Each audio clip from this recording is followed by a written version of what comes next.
Bismillahirrahmanirrahim. Allahumma anfa'na bima 'allamtana wa 'allimna ma yanfa'una wa zidna ilman. Allahumma rabbana zidna ilman warzuqna fahman. Sahabat-sahabat Al-Quran dimanapun Anda berada, pada video kali ini kita akan sama-sama mempelajari, kita akan sama-sama kenalan dengan alif lam syamsiyah atau disebut juga dengan idgham syamsiyah.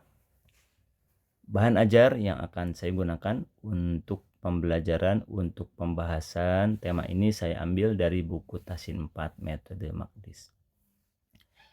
Sahabat-sahabat Al-Quran, mari kita mulai pembelajaran dan pembahasan alif lam syamsiyah ini dengan memperhatikan contoh-contohnya terlebih dahulu.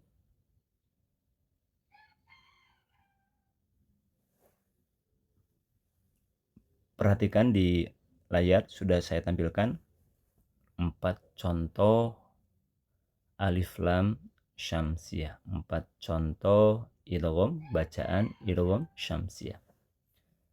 Baik, saya akan bacakan contoh dimulai dari contoh yang pertama. At-tijarati, as-sawabu, an-najmu, ad-da'i. Huruf lam pada kata at-tijarati, huruf lam pada kata as-sawabu, huruf lam pada kata an-najmu, huruf lam pada kata ad-da'i yang semuanya sudah diberi tanda merah, dibaca dengan cara dimasukkan, digabungkan, melebur ke huruf depannya, ke huruf depan yang bertasdid ya. Contoh pertama, kalau kita perhatikan contoh yang pertama, lam pada kata at-tijaratu dibaca dengan cara dimasukkan, melebur, digabungkan ke huruf ta. Untuk contoh yang kedua, as-sawabu, lam pada kata as-sawabu dibaca dengan cara dimasukkan, digabungkan, melebur ke huruf sa. Lam pada kata an-najmu dibaca dengan cara dimasukkan, digabungkan, melebur ke huruf nun. Dan contoh yang keempat, lam pada kata ad-da'i dibaca dengan cara dimasukkan, digabungkan, melebur ke huruf dal. Cara pembacaan seperti ini dalam ilmu tajwid, hukum bacaannya disebut dengan alif lam syamsiyah atau disebut juga dengan idgham syamsiyah. Ya. Setelah kita mengenal, memperhatikan contoh-contohnya, mari kita pelajari kaidah atau rumus praktisnya. Alif lam syamsiyah adalah apabila kita menemukan alif lam. Ya. Fokusnya ada di lam sukun ya. Lam sukun pada alif lam yang dibaca dengan cara dileburkan, dimasukkan, digabungkan alias dibaca idgham ke huruf yang ada di depannya.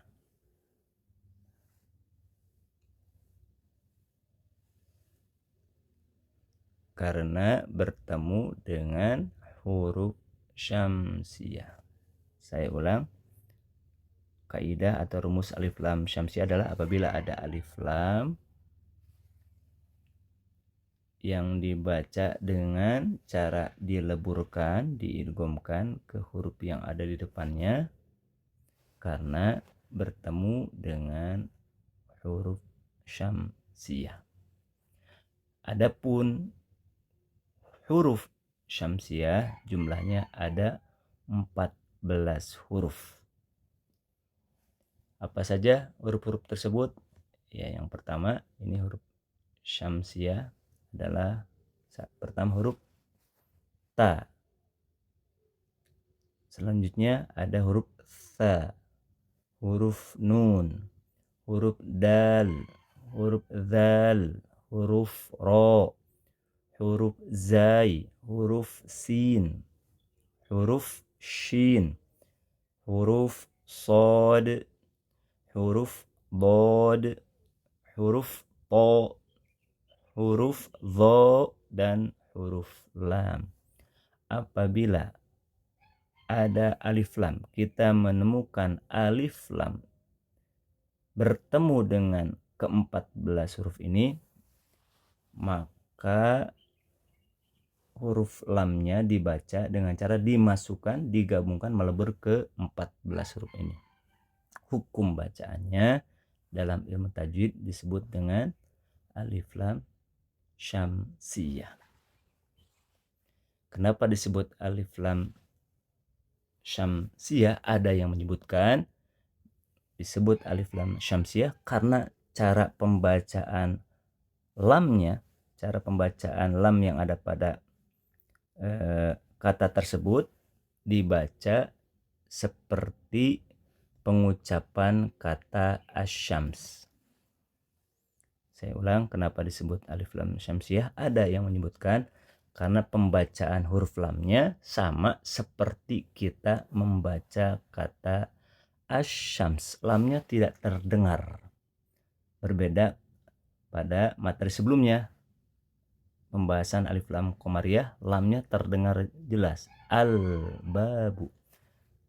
Kalau pada kata asyamsu, bunyi lamnya tidak terdengar karena sudah dimasukkan, digabungkan ke huruf yang ada di depannya, asyamsu. Berbeda dengan alif lam qamariyah kemarin pada pertemuan sebelumnya, lamnya terdengar jelas, al-qamaru, al. Di sini lamnya dibaca tak terdengar karena sudah dimasukkan, digabungkan ke huruf depan, asyamsu. Kenapa disebut alif lam syamsiyah? Kemudian kenapa disebut idgham? Karena cara pembacaan lamnya dibaca dengan cara dimasukkan, dileburkan ke huruf depan, ke huruf yang ada di depannya. Demikian kaidah praktis berkaitan dengan alif lam syamsiyah atau disebut juga idgham syamsiyah. Kita lanjutkan setelah kita mempelajari kaidah alif lam syamsiyah. Berikutnya kita akan lanjutkan dengan membaca contoh-contoh alif lam syamsiyah. Ya, kita mulai membaca contoh yang pertama, alif lam bertemu dengan huruf ta.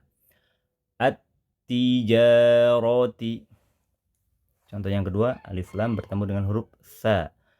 As-sawabu. Contoh yang ketiga, alif lam bertemu dengan huruf nun. An-najmu. Ya, ini pembacaannya harus menyertakan gunnah. Khusus untuk alif lam yang bertemu dengan nun, itu ada tambahan aturan, yaitu harus dibaca disertai gunnah, lamanya 2 harokat. An-najmu.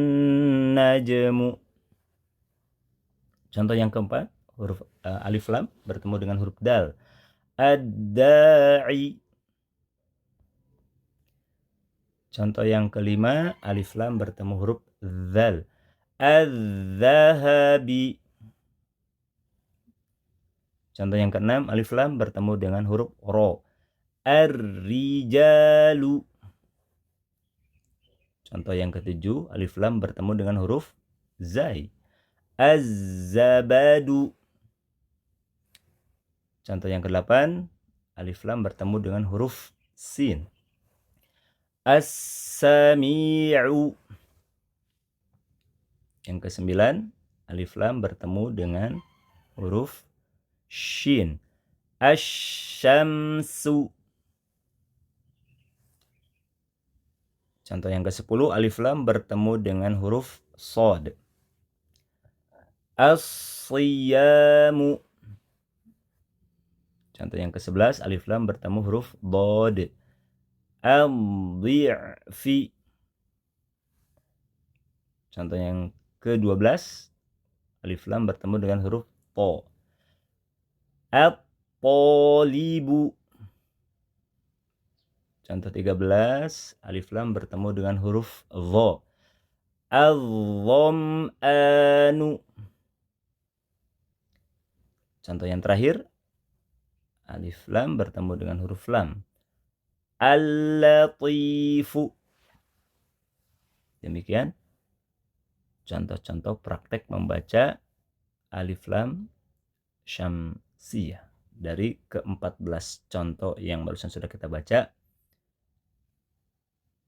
yang dibaca dengan disertai guna terjadi saat kita membaca alif lam syamsiyah yang huruf syamsiyahnya adalah huruf nun. Ya. Selain huruf nun, tidak perlu mengeluarkan suara gunnah, tambahan suara gunnah. Saya contohkan lagi untuk nun di contoh nomor 3. An-najmu. Ya, selain contoh ini tidak perlu dibaca dengan menyertakan bacaan gunnah. Sahabat-sahabat Al-Quran, demikian materi yang dapat saya sampaikan. Semoga bermanfaat. Mohon maaf atas segala kekurangan. Saya Irfan Susilo. Sampai jumpa kembali di materi berikutnya. Aqulu qouli hadza wa astaghfirullah li wa lakum. Wassalamualaikum warahmatullahi wabarakatuh.